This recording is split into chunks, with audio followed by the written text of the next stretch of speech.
¿por qué estudiar biografías cristianas? ¿O por qué estudiaríamos una biografía cristiana? ¿Qué relevancia tiene conocer un poco de la historia de la iglesia o conocer específicamente la vida de un hombre o una mujer que vivió hace cientos de años? Y más en nuestras épocas, no sé si han visto que en nuestro contexto lo que más se destaca es lo moderno, lo que es actual. Nadie quiere volver al pasado. Es más, las personas dicen, ¿por qué ser tan retrógrados? Y como que volver al pasado es algo que muchas veces se condena. Queremos, hoy en día, la cultura tiende a ver todo lo actual. Sin embargo, la Biblia nos exhorta a conocer la historia de la iglesia, a conocer los ejemplos, a saber de dónde venimos, a entender que la iglesia no comenzó ayer. Muchas personas, no sé si han escuchado, pero dicen, bueno, yo abro mi Biblia, yo estudio mi Biblia solamente, pero yo no quiero conocer nada más de lo que ha pasado, no me importa qué han dicho otras personas en la historia de la iglesia, simplemente lo que dice la Biblia. Lo que el Espíritu Santo me revele a mí, eso es lo que cuenta y vale. No importa qué le haya dicho a otras personas. Pero si ustedes se dan cuenta, eso parece piadoso externamente, suena como, bueno, suena bíblico, que es solo la Biblia, pero eso de alguna manera suena también orgulloso. Porque esa persona está diciendo lo que el Espíritu me revele a mí, pero cree que el Espíritu no le ha revelado a otras personas que también hacen parte del pueblo de Dios a lo largo de la historia. Necesitamos conocer qué ha pensado la iglesia a lo largo de los siglos. ¿Para qué? Para no caer en los mismos errores, porque la historia de la iglesia nos muestra que la iglesia ha cometido errores. Y cuando vamos atrás nos damos cuenta que los errores que están pasando hoy en día en muchas iglesias cristianas no son nada nuevo bajo el sol. Son cosas que ya habían sucedido, pero por nuestro desconocimiento de la historia y por el pecado que mora en el hombre, volvemos a cometer los mismos errores. Pero también tenemos que conocer la historia de la iglesia por algo más, y es para entender por qué creemos las cosas que creemos. ¿Cuál es la base de nuestra doctrina? Por ejemplo, la Trinidad. La Trinidad hoy en día tal vez la entendemos fácilmente en un sentido conceptual. Decimos, bueno, entiendo que es la Trinidad. No entendemos todos los misterios que están ahí envueltos, pero podemos decir simplemente que hay un solo Dios que es en tres personas. Sí, y lo decimos así, de manera sencilla. Pero para llegar a esa conclusión, que hoy podemos decir en una sola frase, hubo personas que entregaron sus vidas, concilios que estuvieron debatiendo y pensando cómo es que la instrucción bíblica habla acerca de la Trinidad. Así que tenemos que conocer la historia de la iglesia porque es valiosa y para entender qué es lo que creemos y por qué lo creemos. Y quisiera que me acompañaran a Filipenses capítulo 3. Filipenses capítulo 3, versículo 17. Y Filipenses 3:17 dice lo siguiente: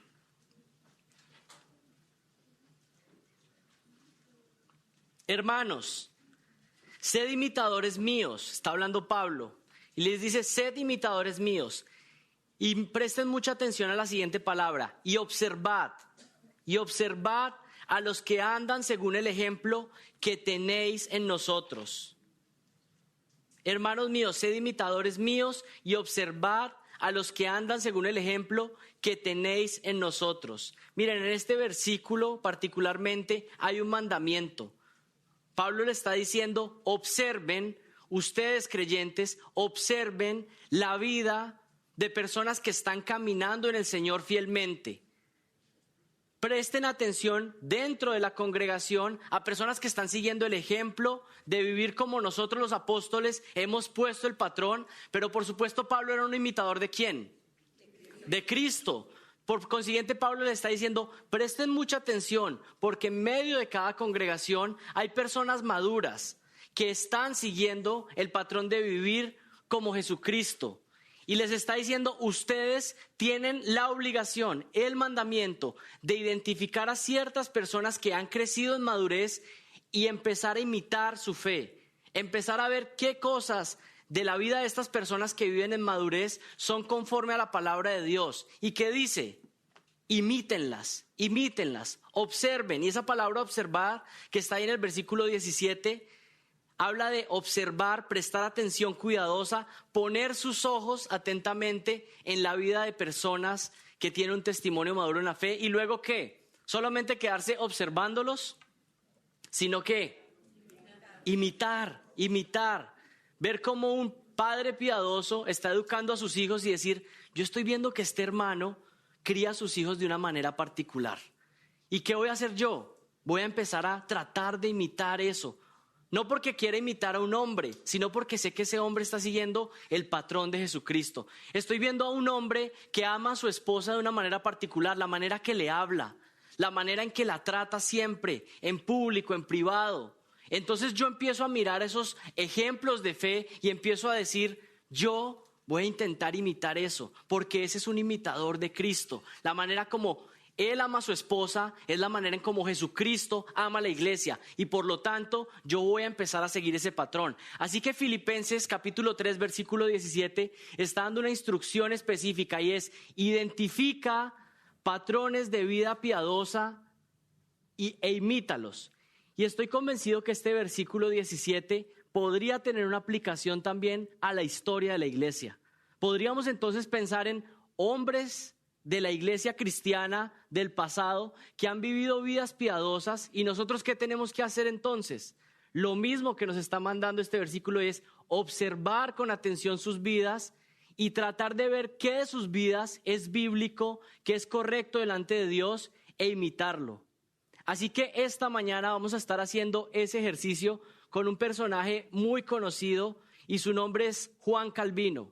Juan Calvino. Vamos a estar viendo la vida de Juan Calvino, su ministerio y su legado. Y todos, o la mayoría de ustedes saben que este fue un reformador que influenció a la iglesia cristiana, y no solo a la iglesia cristiana, sino a todo el mundo occidental. Y quisiera que pensáramos y reflexionáramos acerca de este hombre, porque sé que en nuestros días hay muchas personas que se consideran calvinistas y hablan del calvinismo y repiten y hablan muchas cosas, pero estoy seguro que si uno fuera a hablar con cada persona y le dijera, bueno, tú dices que eres calvinista y no tienen ni la menor idea de cuál fue la vida de Calvino, jamás han leído un texto escrito por Calvino y sin embargo dicen que son calvinistas. Y voy a tratar de clarificar acerca de qué es esto del calvinismo, por qué es importante tratar de ver qué cosas son erróneas de muchos que se hacen llamar calvinistas y traer un poco de claridad esta mañana. Entonces, pocos son los que conocen la vida del reformador francés y su impacto ha tenido una magnitud impresionante, no solamente en la iglesia, sino en la sociedad, en la cultura. Y miren lo primero, para aquellas personas que toman nota, lo primero que hay que destacar de la vida de Juan Calvino es que fue un hombre comprometido con una verdad de las Escrituras particularmente. Lo primero que queremos enfatizar esta mañana de la vida de Juan Calvino es que fue un hombre que vivió su vida para la gloria de Dios. Y eso era lo que intentaba reflejar y permear en cada una de sus enseñanzas, de su ministerio, de la vida en su familia. Era cómo el ser humano, cómo el hombre puede vivir todo lo que hace en cada aspecto de su vida para la gloria de Dios. Si ustedes leen los textos de Calvino, si leen las biografías de Calvino, van a empezar a notar que ese era el centro de sus afecciones. Eso era lo que motivaba todo lo que hacía. ¿Cómo lo que hago puede traer gloria a Dios? ¿Cómo lo que yo hago en mi vida, día tras día, en mi trabajo, en mi ministerio, puede hacer que el Dios de la Biblia sea más exaltado, más reconocido? ¿Cómo puedo hacer que con lo que yo hago la fama no se quede en mí, sino que se vaya siempre hacia Jesucristo, hacia Dios? Ese es el primer punto que analizamos de la vida de Calvino. Un hombre plenamente comprometido con la gloria de Dios y cómo extender esa gloria de Dios por todo el mundo, para que el Dios de la Biblia fuera supremamente exaltado. Miren, hay algo interesante y ustedes pueden, tal vez algunos conocen el Catecismo de Westminster. Ese catecismo no fue creado por Calvino, pero se puede decir que fue creado unos años después como consecuencia de las enseñanzas de Calvino. Y la primera pregunta que hace ese catecismo, que se enseñaba en las familias y que es una lista de preguntas se enseñaba en los hogares para los hijos. Y miren cuál es la primera pregunta, o cuál es la primera pregunta de ese catecismo. Dice, ¿cuál es el fin principal del hombre? Esa es la primera pregunta. ¿Cuál es el fin principal del hombre? Y miren la respuesta. El fin principal del hombre es el de glorificar a Dios y gozar de Él para siempre. Este catecismo trajo esa respuesta bajo la consecuencia de la instrucción de Juan Calvino. ¿Cuál es la prioridad de la vida? Y aquí deje de pensar en general del hombre, de la raza humana. Piense en su propia vida. ¿Cuál es el propósito de su vida? ¿Para qué está usted respirando lo que está respirando en este momento? ¿Para qué está usted viviendo lo que está viviendo? ¿Por qué está usted trabajando donde trabaja? ¿Por qué usted tiene la familia que tiene? ¿Por qué Dios lo puso a existir en este año, en este periodo de la historia? Y la única respuesta correcta es que usted y yo estamos existiendo para gozar de Dios y vivir para su gloria.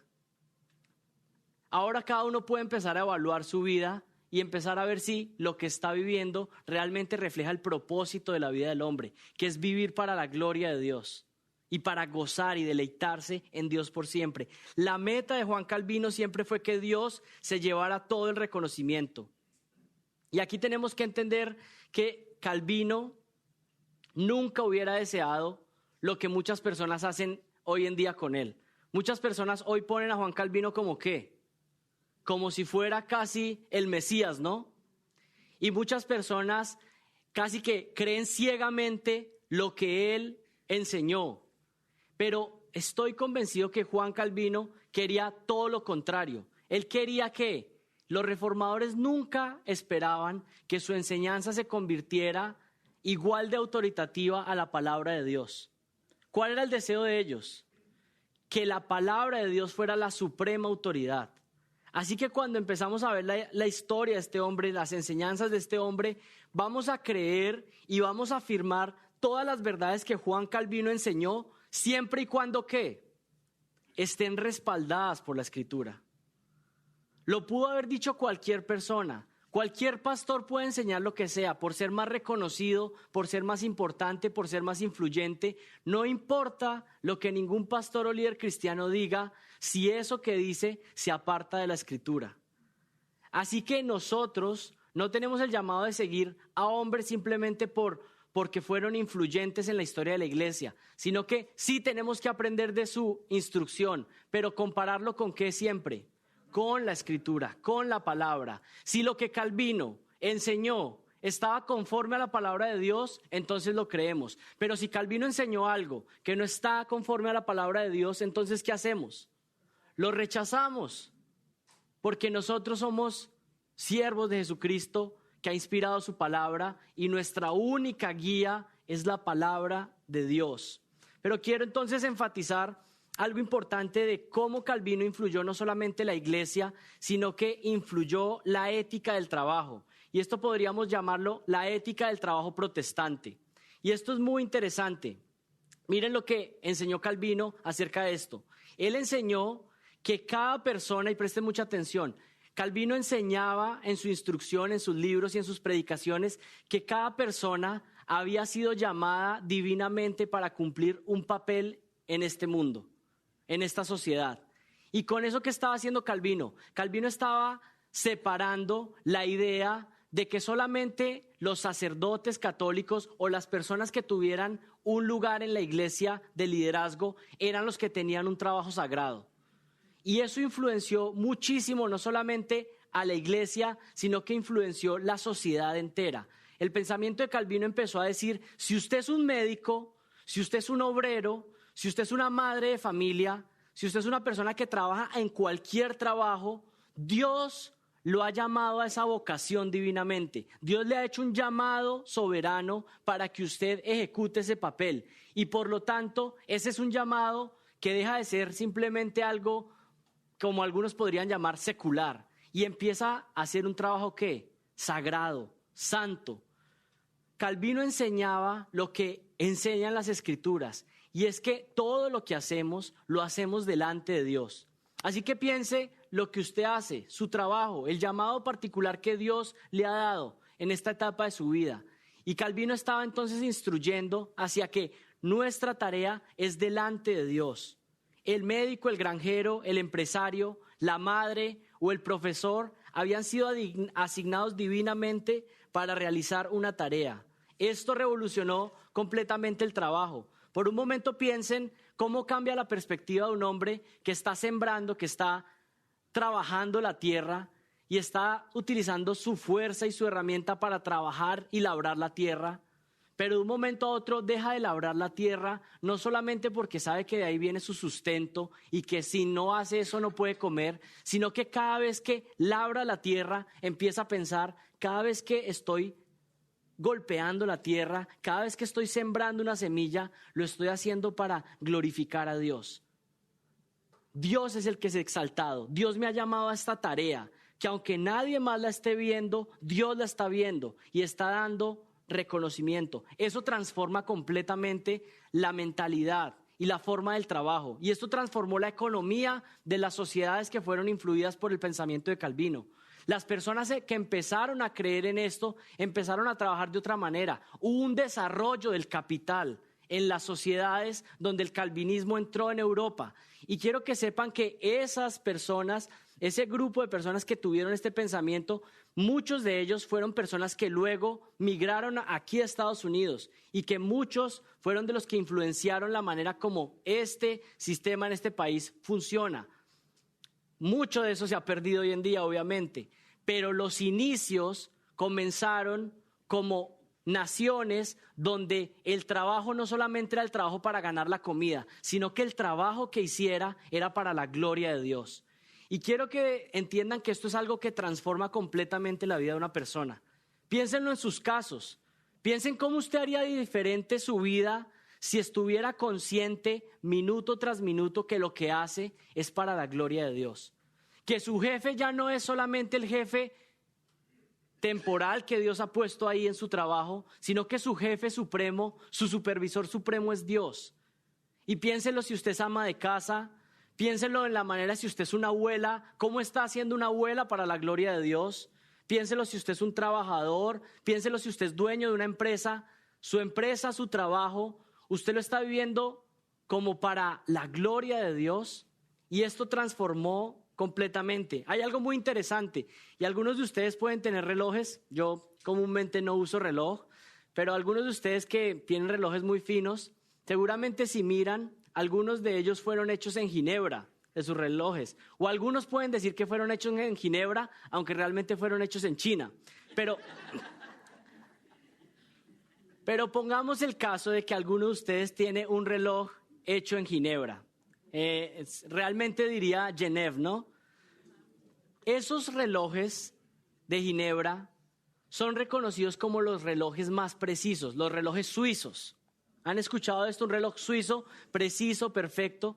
Pues muchos historiadores piensan que la calidad de aquellos relojes suizos viene hasta nuestros días, viene desde el impacto de la época de Juan Calvino influyendo en la ciudad de Ginebra. Y cómo muchos relojeros pudieron escuchar la instrucción de que cada uno de sus relojes un día iba a ser evaluado por Dios. Cómo cada una de las tareas que habían hecho día tras día, un día el arquitecto, el dueño perfecto del universo, el supervisor que no se le escapa nada, iba a evaluar la precisión de cada parte de ese reloj. Y eso hizo ¿qué? La mentalidad de producir los mejores relojes para la gloria de Dios. Ahora sigan pensando cómo esto puede impactar sus vidas, cómo la tarea que divinamente Dios los ha llamado a hacer, usted la puede hacer para la gloria de Dios. ¿O acaso usted es un seminarista?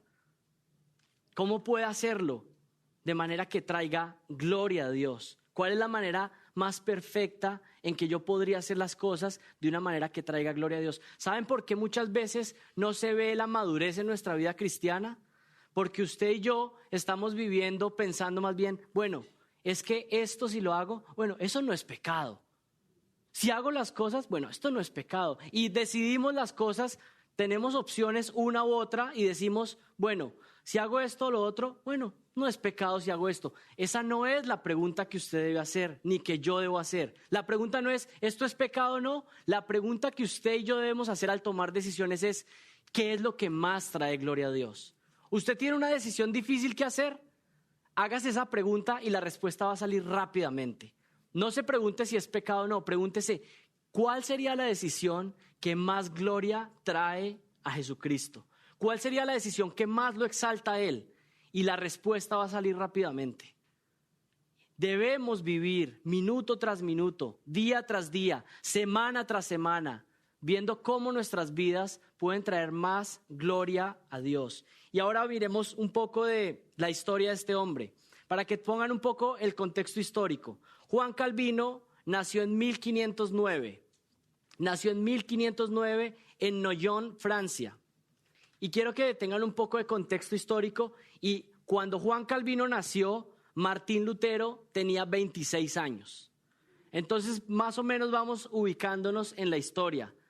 Calvino nace y Lutero ya tenía 26 años. La reforma aún no había estallado. Y saben que en 1517, cuando Martín Lutero clavó las 95 tesis, ahí en la puerta en Wittenberg, entonces ahí tenemos a un Juan Calvino que tenía 8 años de edad. Entonces, cuando está comenzando a explotar la reforma protestante en Europa, especialmente comenzando en Alemania, Juan Calvino apenas tenía 8 años de edad. Entonces eso nos da un poco de contexto y empezamos a entender que Juan Calvino, aunque fue contemporáneo a Martín Lutero, no fue directamente de la misma edad. Se podría decir que Calvino fue un reformador de segunda generación. Fueron la segunda generación de reformadores. Cuando en 1521, cuando Lutero se enfrentó a la Iglesia Católica en la dieta de Worms, Calvino tenía 12 años. ¿Recuerdan esa historia? Algunos saben de cuando Lutero se enfrentó a la Iglesia Católica y dijo, a menos que se me compruebe con las Escrituras que lo que estoy diciendo está equivocado, no me voy a retractar. No me voy a retractar. Y algunos de ustedes, la mayoría de ustedes conocen algo de la historia de la Reforma, pero para los que no, les cuento un poco de contexto. La Iglesia Católica tenía el dominio de la cristiandad en el mundo entero. Era lo que dominaba la Iglesia Católica. Y hacia los años 1500, un sacerdote católico llamado Martín Lutero empezó a reflexionar, a leer acerca de si la justificación, si la salvación era por las obras o por la fe en Jesucristo. Y obviamente leyendo la Biblia llegó a la conclusión de ¿qué? Que la salvación era ¿por qué? Por gracia, por medio de la fe solamente.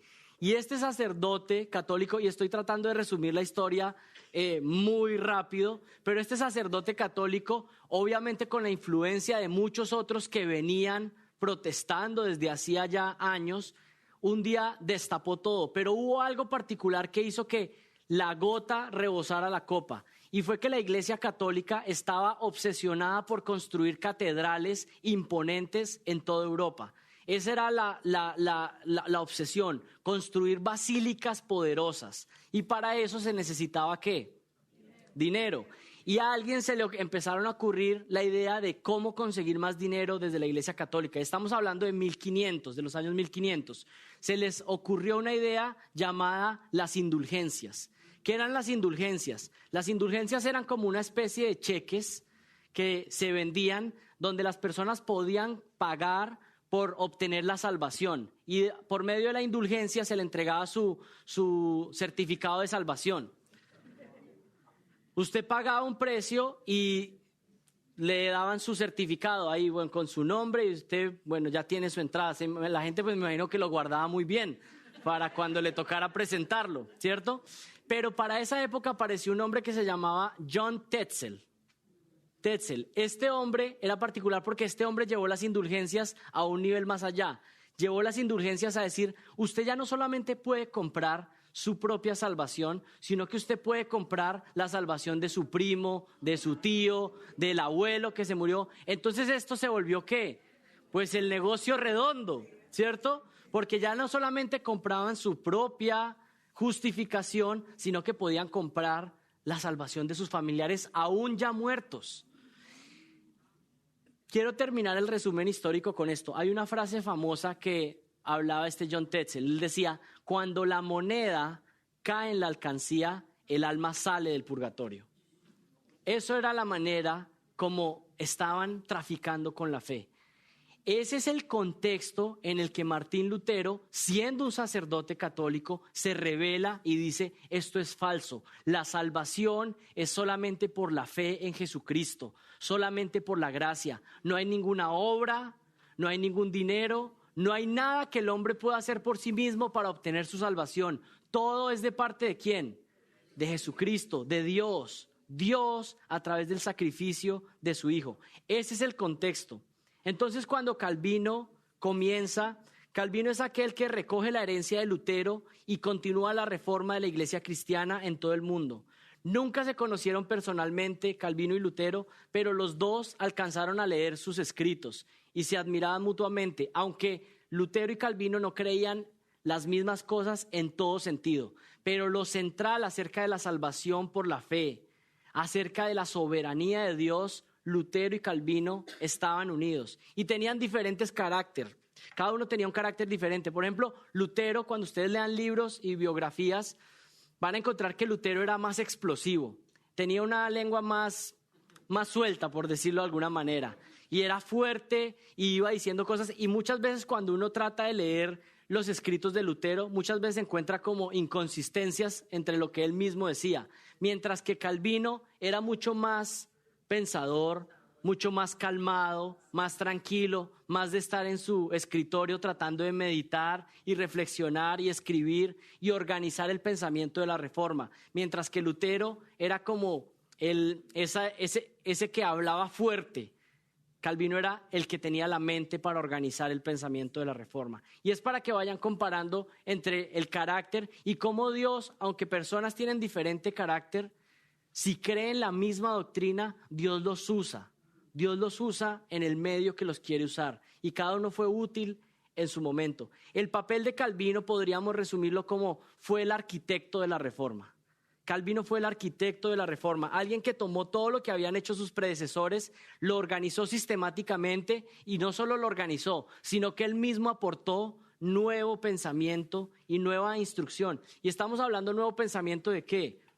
De la palabra de Dios. Tomar lo que dice la palabra y poder organizarlo en doctrinas básicas acerca de qué es lo que piensa la fe cristiana. Él escribió una obra que es su obra magna y es la institución de la religión cristiana. Yo les traje aquí para que vean y cuando algunos vean el tamaño se van a desanimar de leerlo. Pero esta se llama la institución de la religión cristiana y es un privilegio porque la tenemos traducida completamente al español. Son 1400 páginas y pues si en verano ustedes no encuentran qué hacer, ya saben, hay un buen plan. Entonces fue el arquitecto de la Reforma, escribió este texto y este texto lo escribió en partes. Primero sacó la primera edición y quiero que sepan que por los siguientes 20 años lo estuvo añadiendo. Y salieron 5 ediciones de la institución hasta que tenemos el resultado final que tenemos hoy en día. Entonces fue el trabajo de más de 20 años escribiendo, tratando de organizar ¿qué creemos los cristianos? ¿Qué creemos los cristianos desde una perspectiva bíblica? Y obviamente todo está muy enfocado en el contexto de ir en contra de todo lo equivocado que estaba enseñando la Iglesia Católica. De ahí surge la Reforma. Y en algún sentido nosotros somos parte de ese legado. Somos parte de ese legado que se apartó de la falsedad del catolicismo y siguió la iglesia protestante, que ya saben que hoy en día también se ha desviado por todos lados. Pero quiero explicarles algo. ¿Qué es esto de fe reformada? ¿Qué es esto de teología reformada? ¿Qué es esto de teología de protestante? ¿O qué es esto de calvinismo? Quiero que entiendan algo. Esto no es nada más que simplemente teología bíblica. Simplemente hay que ponerle un apodo. ¿Por qué hay que ponerle un apodo? Porque si alguien dice ¿qué es teología bíblica? Pues todos los católicos dicen que creen teología bíblica, ¿cierto? Si ustedes le dicen a los mormones, ¿ellos creen teología bíblica? También. Entonces, llegan periodos en la historia de la iglesia donde los hombres de Dios ponen un nombre o una etiqueta para tratar de diferenciarse. Pero simplemente es que volver a las escrituras. Les pongo un ejemplo, que es predicación expositiva. ¿Han escuchado ese término? Predicación expositiva, que es abrir el texto, exponer el texto, dar su significado y aplicarlo. ¿Eso qué es? Predicación bíblica. Esa es predicación bíblica. Pero debido a que hoy en día hay tanta predicación que se llama bíblica y no lo es, entonces algunos empiezan a decir, no, ¿qué es la verdadera predicación? Es esto. Y le ponen un título para diferenciarse. Pero no es más que predicación bíblica, teología bíblica. Es la manera que Dios ha establecido las cosas. Entonces, eso es lo que tenemos aquí con Calvino tratando de hacer teología reformada, que es teología bíblica explicada para el pueblo de Dios en oposición al error. Veamos más adelante algo de la historia. A los 11 años, y estamos volviendo atrás para que ustedes conozcan acerca un poco de la historia de este hombre, y a los 11 años, su padre, que era un administrador financiero, siempre intentó que él fuera un sacerdote católico. Desde pequeño, Calvino fue criado para ser sacerdote católico. A los 11 años, su padre le consiguió una posición como capellán de la ciudad, en la catedral de la ciudad. A los 14 años, lo envió a estudiar teología a la Universidad de París. A los 17 años ya se había graduado y en esos estudios que había tenido hasta el momento, presten atención lo que Calvino ya había estudiado a los 17 años. Ya había aprendido latín, lógica y filosofía a sus 17 años.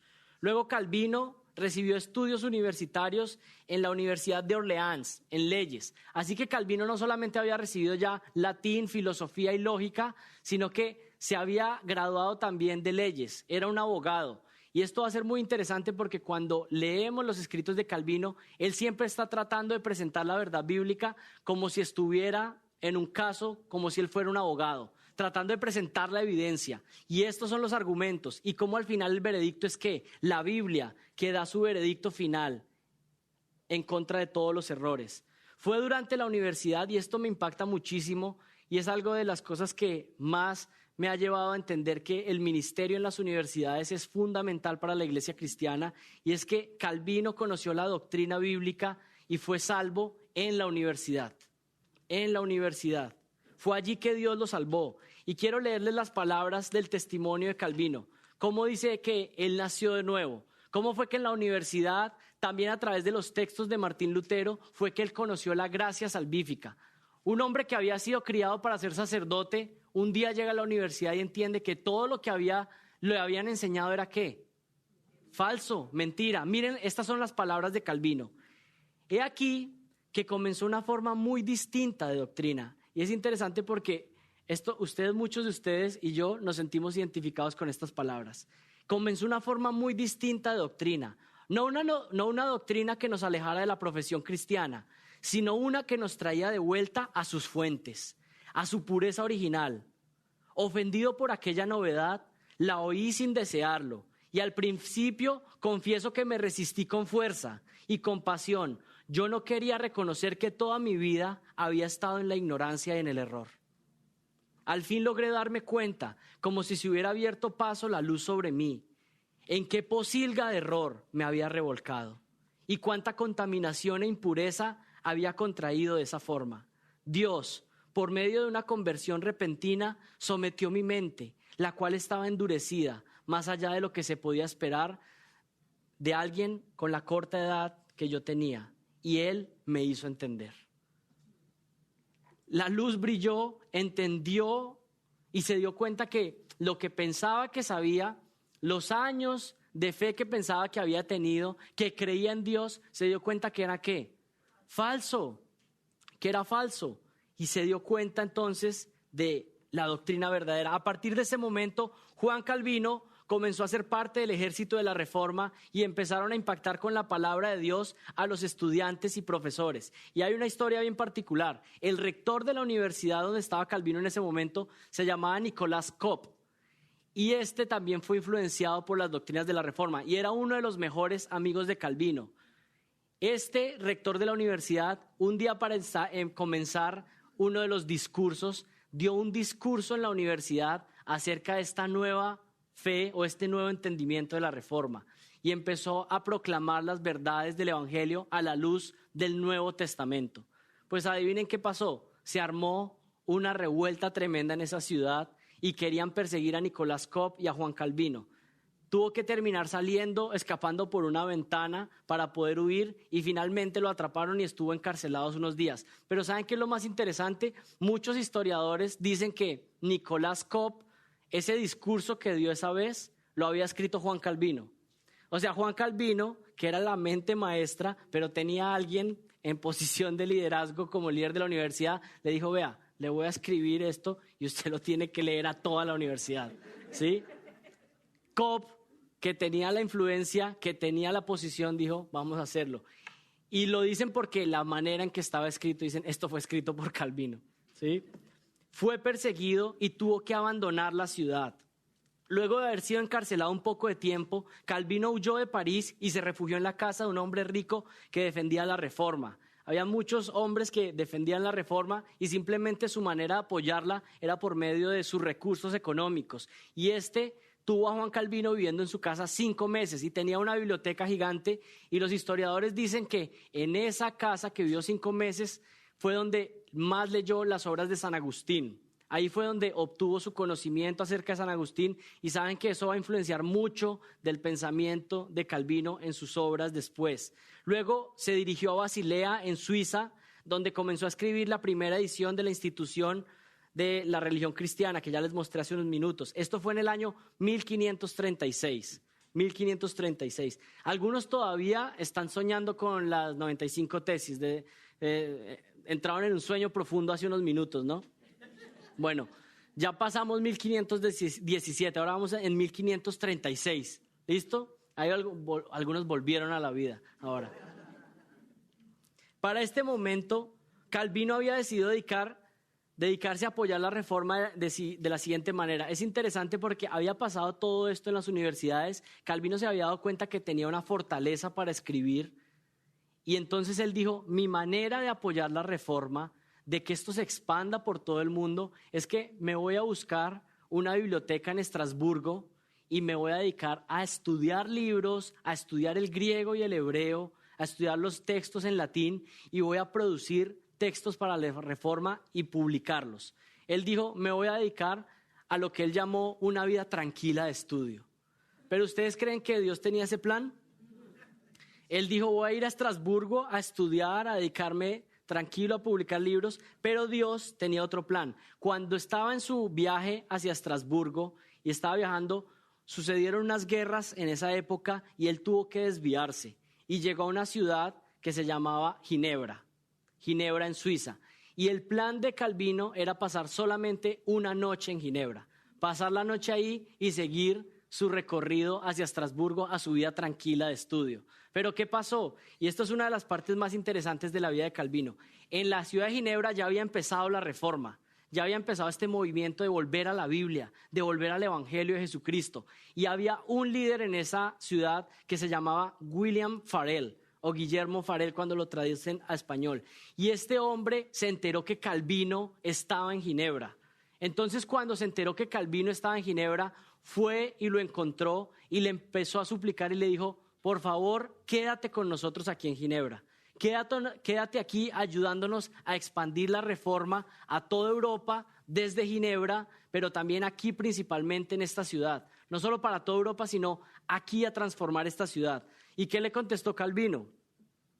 Yo tengo planes de ir a estudiar tranquilo la Biblia y publicar libros solamente. No quiero estar más en medio de este problema, ni que me toque seguir huyendo por ventanas, ni de que me encarcelen. Yo puedo apoyar la reforma desde el intelecto solamente. Pero ¿saben qué? William Farel no se quedó tranquilo, y les voy a leer las palabras que Calvino describe de cómo fue ese encuentro. Farel, quien ardía con un celo extraordinario por el avance del Evangelio, inmediatamente hizo todo lo posible por retenerme. Después de haberle dicho que pretendía dedicarme a estudiar en privado y que no me interesaba otra cosa, él, al darse cuenta que no lograba nada con sus súplicas, decidió informarme de que si me rehusaba a brindarle ayuda en tiempos de tanta necesidad, Dios condenaría mi retiro.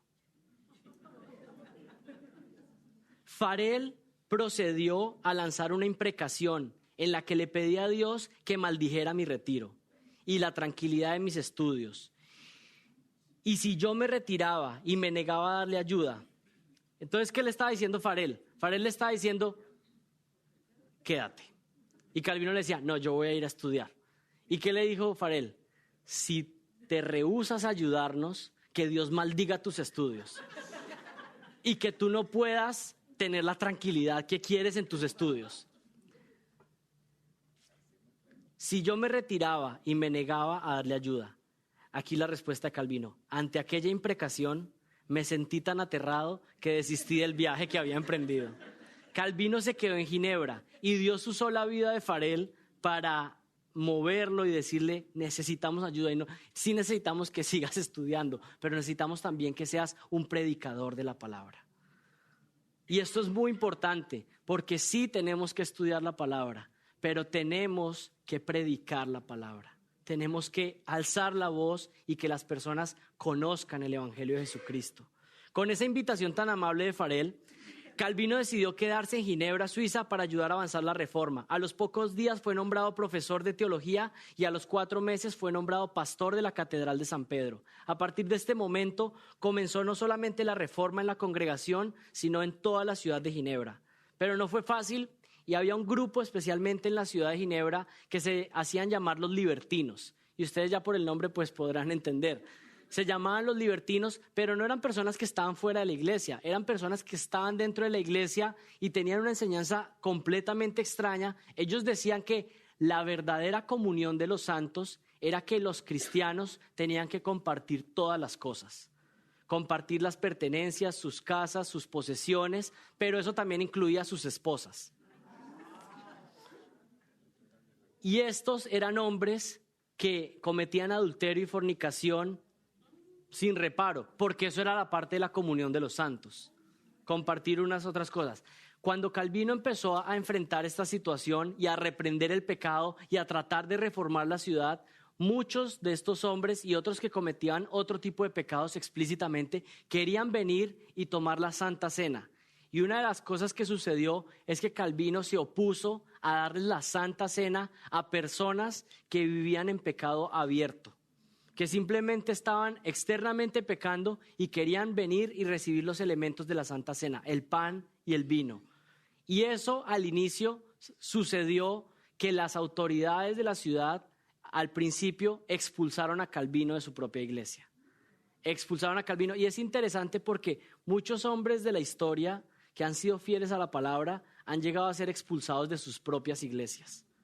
Esto ha pasado con varios hombres a lo largo de la historia de la iglesia, que al ser fieles a la palabra, ser tan fieles a la palabra, el pecado de las personas no soporta que sacan al pastor de la iglesia o sacan a personas de la congregación porque son fieles a la palabra. Y puede ser el caso tal vez de algunos de ustedes que han querido ser fieles a la palabra y han sido extraídos de congregaciones porque no querían continuar en la sana doctrina.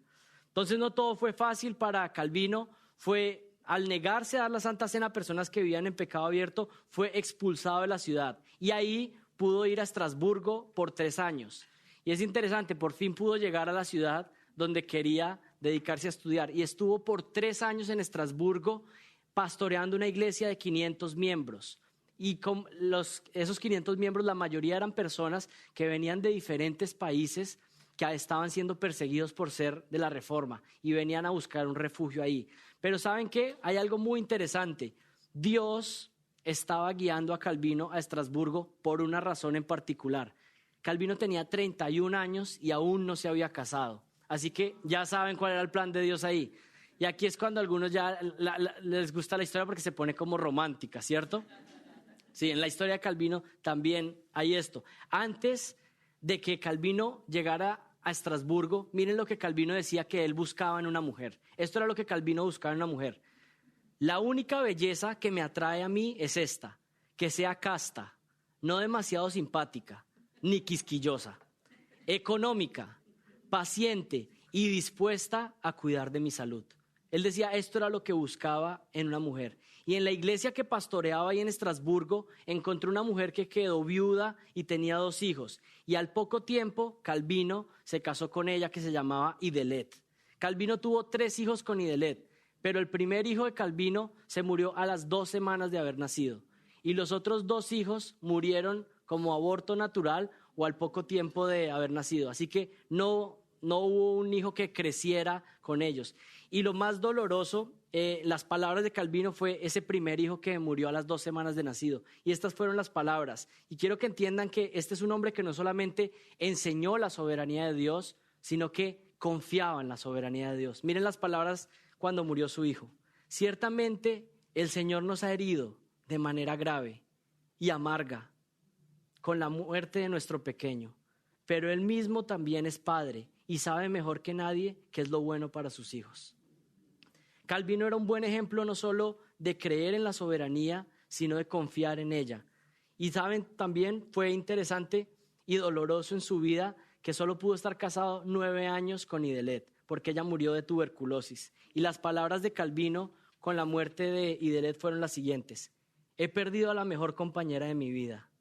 Alguien que de haber sido dispuesta a las cosas así, habría compartido voluntariamente no solamente mi pobreza, sino incluso mi muerte.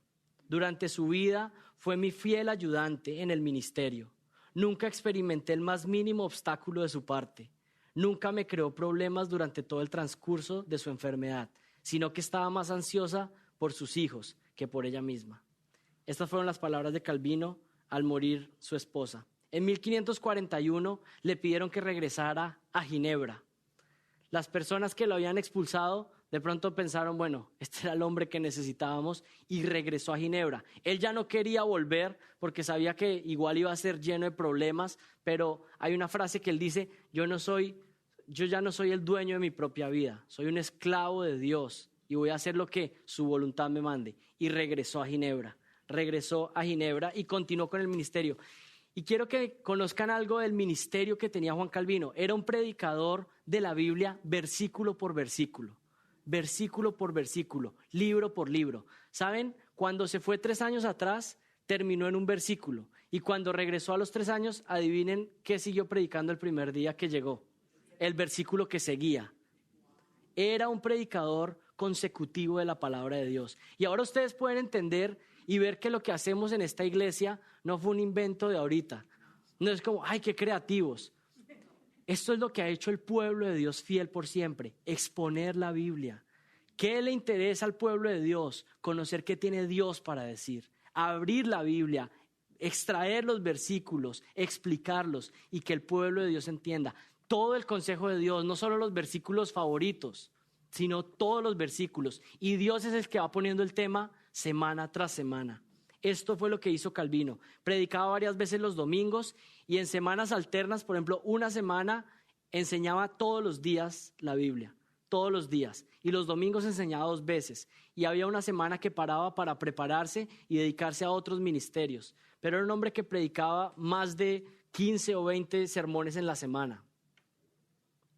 Daba clases de teología, exhortaba personalmente a las personas, predicaba en conferencias, escribía libros, comentarios bíblicos y además escribió un sinnúmero de cartas personales, animando a personas que estaban siendo perseguidas por la Iglesia Católica. Él les escribía cartas dándoles ánimo y fortaleciéndoles. Él dice que escribió la institución de la Iglesia cristiana al ver los cuerpos de los cristianos siendo quemados y decía, ¿cómo no voy yo a trabajar y dejar un legado de por qué estamos dando nuestras vidas en este tiempo?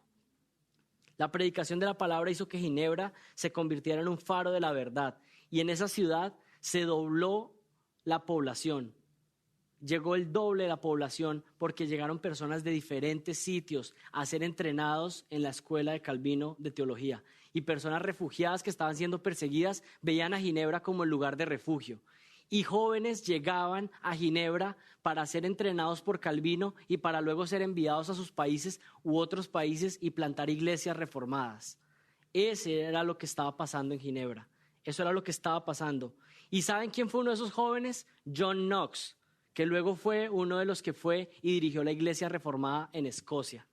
Y todo el movimiento puritano que luego salió en Inglaterra y Escocia hace parte de todo esto que estaba haciendo en el ministerio de Juan Calvino. Y vuelvo a recordarles, este es un hombre con unas características especiales, pero si logró algo, si hizo algo, fue porque la mano y la gracia de Dios estuvieron sobre él.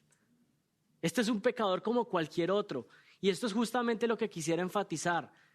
Hombres comunes y corrientes son los que usa Dios. Hombres que pecan, pero hombres que están dispuestos a conocer la voluntad de Dios y hacerla y querer vivir para la gloria de Dios. Y usted, en el lugar que Dios le ha puesto, Dios también puede hacer cosas grandiosas en ese lugar a través de su evangelio. La pregunta es, ¿usted está estudiando la palabra de esta manera? ¿Está usted proclamando la palabra con personas? ¿Está usted viendo todo lo que hace para la gloria de Dios? Hemos visto un poco de la historia de Calvino y los últimos minutos quisiera que miráramos el legado teológico. Ya ustedes más o menos pueden tener una idea de cuál es la historia de Calvino. ¿Cómo fue? En ese regreso a Ginebra, ya ahí pasó los últimos días de su vida haciendo el ministerio. Y un ministerio completamente intenso. El legado de Calvino, ¿cuál fue el pensamiento teológico? Y no vamos a tomar mucho tiempo revisando esto porque mucho de lo que este hombre enseñó va a ser evidente para ustedes que es algo que nosotros creemos y que enseñamos constantemente.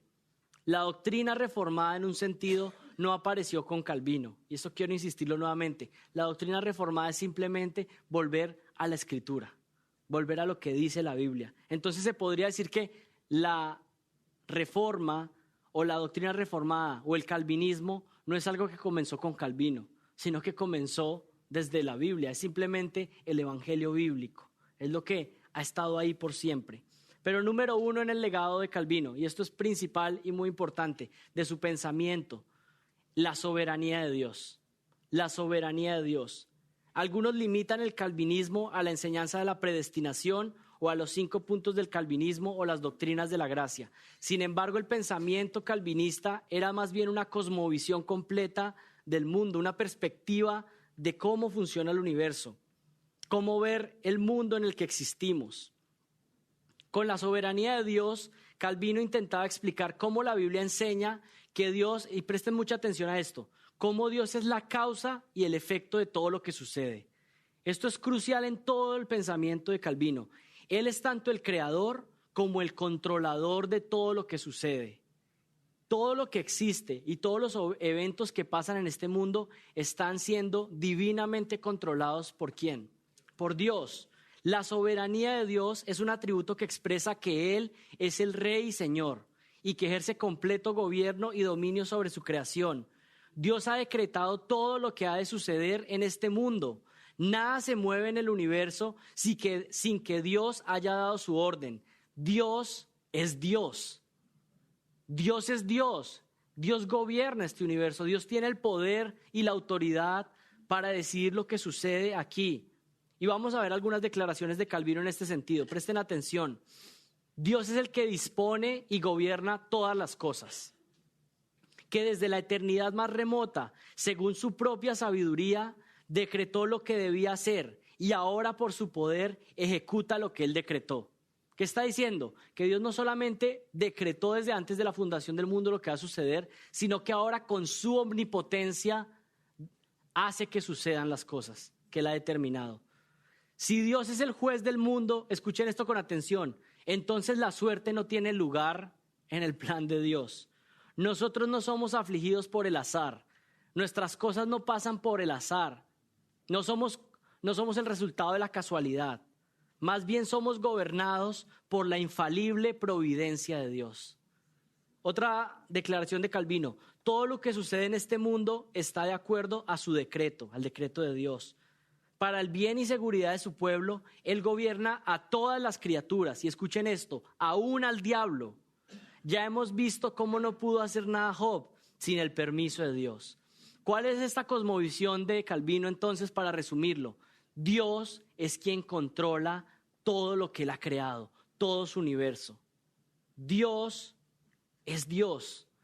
Y esto no es una enseñanza calvinista, esto es una enseñanza bíblica. Salmo 135:6 dice, todo cuanto el Señor quiere, lo hace, en los cielos y en la tierra, en los mares y en todos los abismos. Todo lo que el Señor quiere, ¿qué? Hace, porque Él es Dios. ¿Y saben qué es lo interesante? Que muchas veces usted está actuando como si usted fuera Dios. Usted quiere que lo que usted desea, eso sea lo que se haga. pero el único que tiene esa autoridad, esa potestad, es Dios. ¿Quién eres tú para altercar con el Creador? Dios, por su sabiduría y su beneplácito, ha declarado cómo funcionará su universo. Él ha diseñado un mundo, y esto es muy importante, todo lo que Él ha diseñado, como Él quiere que funcione, está funcionando de tal manera que al final de cuentas traiga la mayor gloria a su Hijo Jesucristo. Este es el planeta que Él ha creado, un planeta donde sus atributos sean reflejados.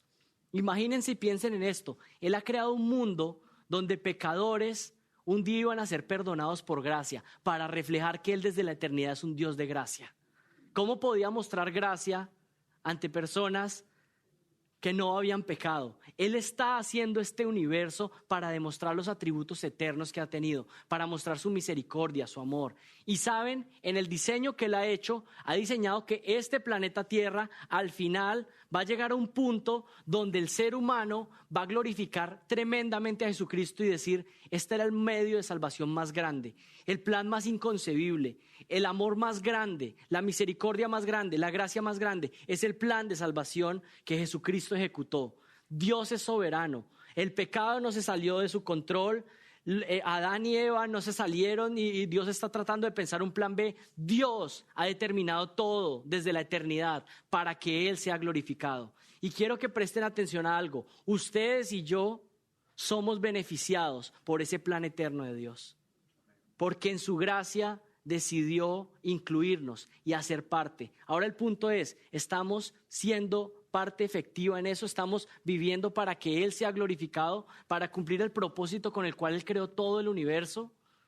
A veces estamos tan enfocados en el día a día, en cómo yo puedo ser el pequeño rey de mi reino y olvidarnos de que estamos en esta creación para traer gloria al supremo del universo. Eso permeaba cada pensamiento de la vida de Juan Calvino, cada obra, cada sermón que hacía. El segundo legado que tuvo Juan Calvino fue la enseñanza de la depravación total. Esta doctrina enfatizada por Calvino enseña que cada elemento de la naturaleza del ser humano está infectada por el pecado.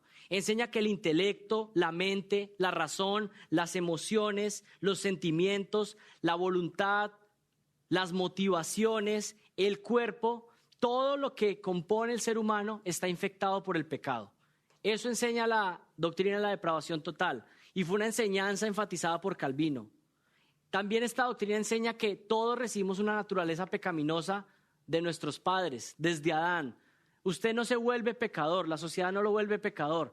Todos nacemos con una naturaleza pecaminosa. Calvino dijo lo siguiente: todas las partes del alma están poseídas por el pecado. Desde Adán se reveló la fuente de la justicia. Otra expresión: la impureza de los padres es transmitida a sus hijos, así que sin excepción todos los nacidos son originalmente depravados. Esta doctrina está enseñando que todo ser humano viene con la naturaleza pecaminosa. Desde un bebecito que nace, ya nace con la corrupción del pecado. Pero ¿saben qué más enseña la doctrina de la depravación total? Que ningún hombre es capaz de buscar a Dios por sí mismo, porque está muerto espiritualmente. ¿Y qué puede hacer un muerto espiritual para levantarse? Lo mismo que un cadáver espiritual puede hacer, o que un cadáver físico puede hacer para levantarse. No puede hacer nada por sí mismo. ¿Necesita qué? La intervención. ¿Cómo pudo Lázaro levantarse de la muerte? ¿Podía hacerlo por sí mismo? ¿Podía tomar las fuerzas y levantarse? Necesitaba una fuerza externa, más poderosa, sobrenatural, que lo llamara y le diera vida. Y lo mismo pasa con cada uno de ustedes y nosotros. Y estoy hablando asumiendo que la mayoría de ustedes en algún momento fueron cadáveres espirituales y ahora están vivos. Pero también puede suceder el caso que alguno de los que está acá aún es un muerto espiritual. Una persona que no entiende las cosas espirituales, que las cosas de la palabra de Dios no le hacen sentido, que tal vez cuando escucha un sermón le aburre. Tal vez usted es una persona que está aquí semana tras semana y está pensando en qué momento se acaba esto. Y puede usted empezar a pensar, ¿por qué no tengo un deseo por la palabra? ¿Por qué no hay un hambre por la palabra? ¿Por qué se acaba el domingo y vuelvo a escuchar de la Biblia hasta el otro domingo? ¿Por qué no hay un deseo de orar? Y a veces puede que usted pase y usted lleva años en la iglesia y piensa, bueno, tal vez así es ir los domingos y eso es ser cristiano. Pero una de las razones podría ser que no hay vida en usted, que usted aún tiene un corazón de piedra, que no tiene las motivaciones y los deseos de Dios, que usted aún está en esta doctrina que les estoy hablando de estar muerto espiritualmente. Y podría ser hoy la oportunidad de arrepentirse de sus pecados y tener vida nueva. Que Dios haga una cirugía espiritual, que Dios así por medio de su Espíritu Santo rompa, abra, saque el corazón de piedra y ponga un corazón nuevo en usted, que tenga un deseo de alabar y glorificar a Dios y vivir para la gloria de Dios.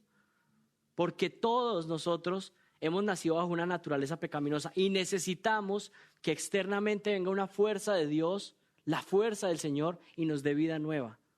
Eso enfatizaba Calvino. Lo tercero, la elección incondicional o elección soberana. Ese es el tercer legado de la teología de Calvino. Calvino enseñaba que la doctrina bíblica, en que el único factor determinante de la salvación de una persona era la elección soberana de Dios. Es el propósito soberano y eterno de salvar a aquellos que Él ha elegido antes de la fundación del mundo. Este es el tercer legado de Calvino, enseñar que la salvación, si usted viene a salvación, es porque Dios ha hecho esto de una manera soberana. Él ha elegido a quienes va a dar salvación. No es usted el que puede llegar y decir, yo obtengo la salvación porque yo quise. ¿Qué dice la Biblia? Nosotros lo amamos a Él, ¿por qué? Porque Él nos amó primero. Esta salvación es incondicional, no se basa en las obras. Es una salvación que es por gracia inmerecida. Tampoco está basada en un previo conocimiento de Dios de que alguien iba a creer, como algunos enseñan. No, es una determinación de Dios, de que a en determinado tiempo de su existencia, yo le voy a dar la fe para que crea en mí. Dios determina eso. Si usted está hoy en Cristo, fue porque Dios antes de la fundación del mundo había pensado en usted para darle salvación. ¿Usted algunas veces se ha sentido desanimado? ¿Se ha sentido como, no están las cosas tan bien? Pues piensen que en un Dios soberano, en todo este plan gigante por las eras, un día pensó en que usted iba a ser su hijo y que Él lo iba a traer a salvación y que usted iba a venir a sus pies y iba a creer en Él. Y sabe, estoy seguro que eso le quita cualquier depresión o aburrimiento. Porque un Dios soberano, yo siendo un pecador, siendo polvo, que no merezco nada, Él desde antes de la fundación del mundo tuvo en cuenta mi vida, sin ninguna razón. No tengo explicación para eso. La única explicación que me da la Biblia es porque ese es el beneplácito de su voluntad. Eso es lo que le complace, eso es lo que le agrada. ¿Y yo qué puedo decir? No tengo idea por qué, pero gracias. Gracias, Dios. La siguiente enseñanza o legado que nos dejó Juan Calvino es expiación limitada.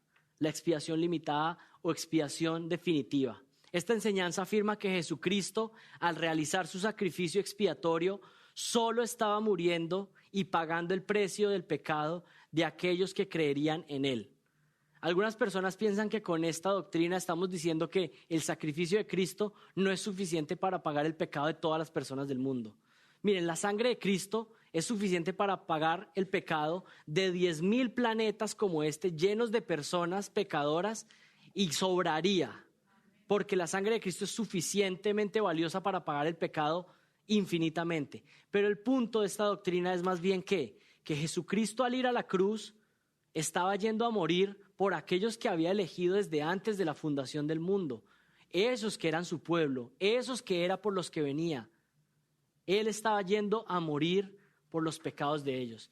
Y sería un poco complicado y no podemos entrar en los detalles, pero pensar que Jesucristo al morir en la cruz pagó por el pecado de todas las personas del mundo, entonces eso nos llevaría lógicamente a concluir que entonces nadie debería ir al infierno, porque sus pecados ya fueron cancelados en la cruz, ¿sí?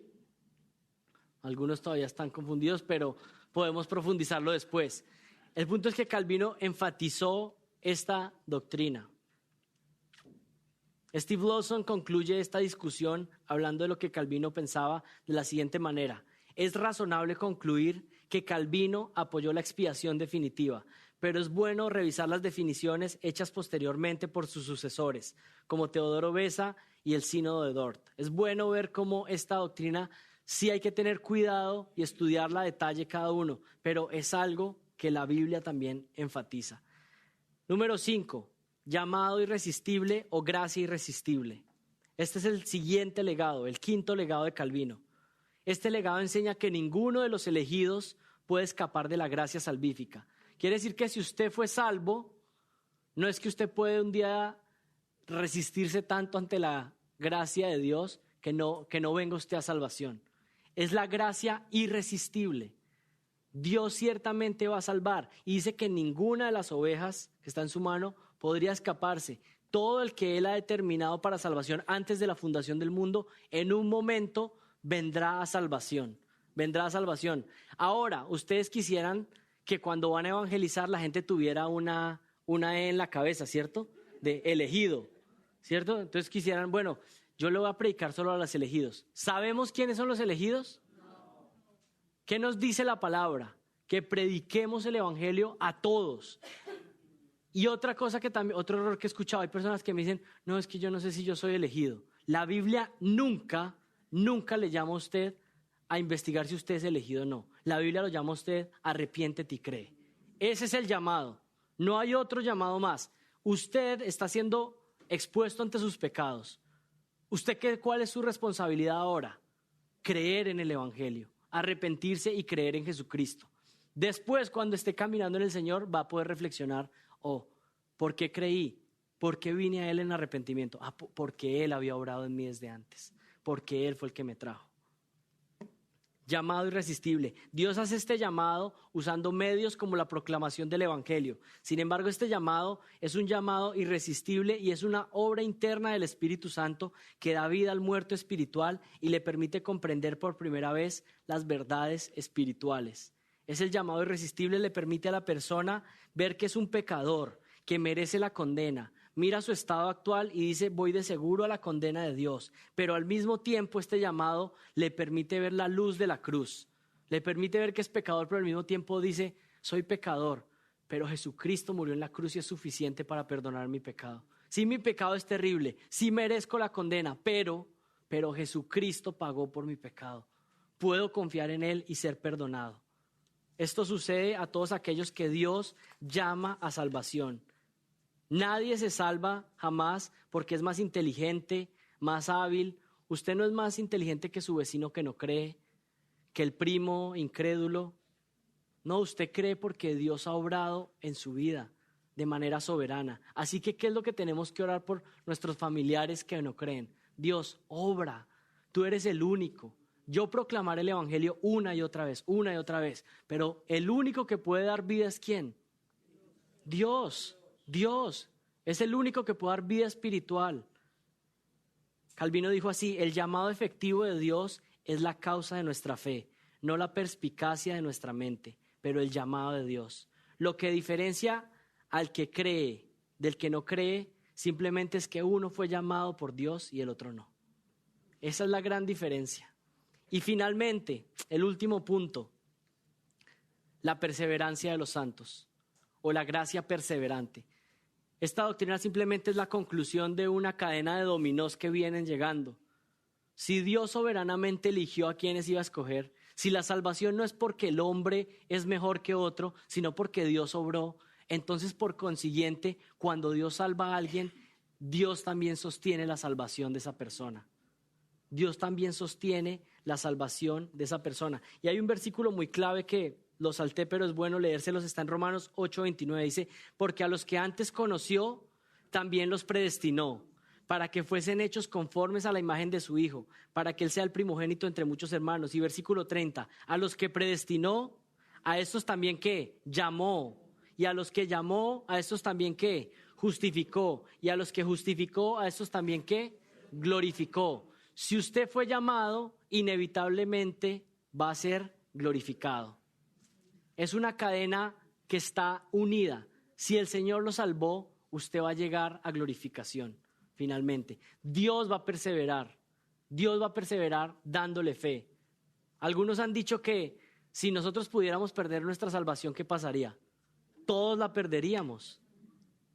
Pero nosotros permanecemos porque Él permanece fiel y nos sostiene hasta el final. Calvino dice, nosotros perseveramos en la piedad solo porque Dios está presente sosteniéndonos por su mano y confirmándonos en la perseverancia de la agencia de su espíritu.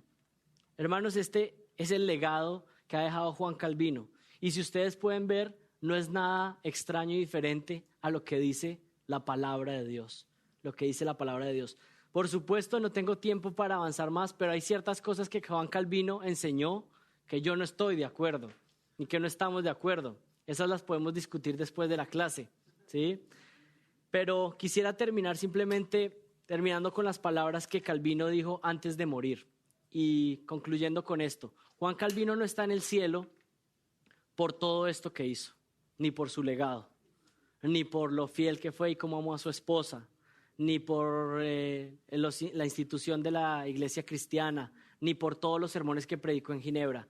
Juan Calvino está en la eternidad porque Jesucristo murió en la cruz por sus pecados y Él se arrepintió y creyó en ese mensaje. Es la única razón de que alguien esté delante de la presencia de Dios, no por sus grandes logros o alcances o obras en esta vida.